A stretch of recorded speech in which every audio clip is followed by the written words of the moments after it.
Public કોઈને એમના ભૂકા કાઢી નાખવાના.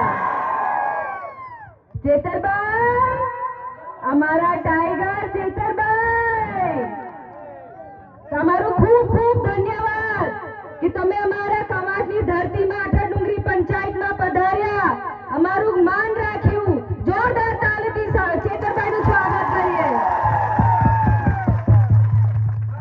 હવે ખબર પડશે મેદાનમાં આવો, હવે આપણી લડત ચાલુ થશે. એમની સંખ્યા જોઈશું આપણે કેટલી થાય છે આજે. એ લોકો ફરે છે ગામ ગામમાં, ઘર ઘરમાં કે ના મીટિંગમાં ના જતા. સવારથી મને એવા કાર્યકર્તાઓના ફોન આવતા હતા કે અમને ધમકાવે છે કે આમ આદમી પાર્ટીની મીટિંગમાં ના જાઓ, પણ જોઈ લો તમારી ધમકી કઈ આવી છે. ખાવાનું બગડશે એમનું આજે, જોજો. સાચી વાત. આપણે ખાવા પીવા માટે લાલચું નથી. આપણે આદિવાસી સમાજના નેતા ચેતરભાઈને ટેકો આપવા છે અને આ અમારી તાકાત છે. જોઈ લો બધા.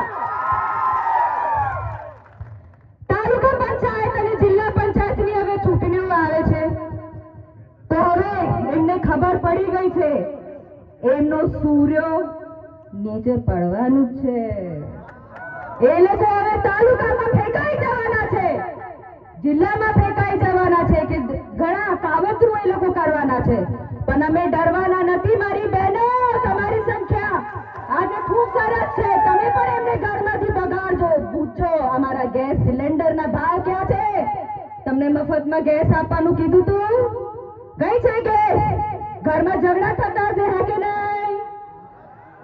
અમારો ચૂલો સળગાવીએ. પ્રધાનમંત્રી હમણાં બનીને બેસી ગયો છે દિલ્હીમાં. એવું કહેતા હતા મારી બહેનો, તમે ચૂલો સળગાવો છો, ધુમાડો નીકળે, મારી આંખથી આંસુ નીકળે. તમારો આંસુ જોઉં તો હવે આંસુ નહીં દેખાતા.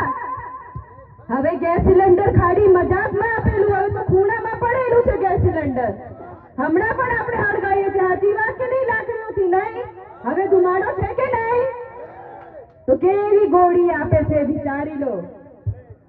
કવાટના કેટલા પ્રશ્નો છે, નર્મદાના પ્રશ્નો છે, ખંડીબારી ડેમના પ્રશ્નો છે, પાણી નથી આવતું, કરોડોની ગ્રાન્ટ ફાળવી દેવામાં આવી છે. એ ખબર ને તમને?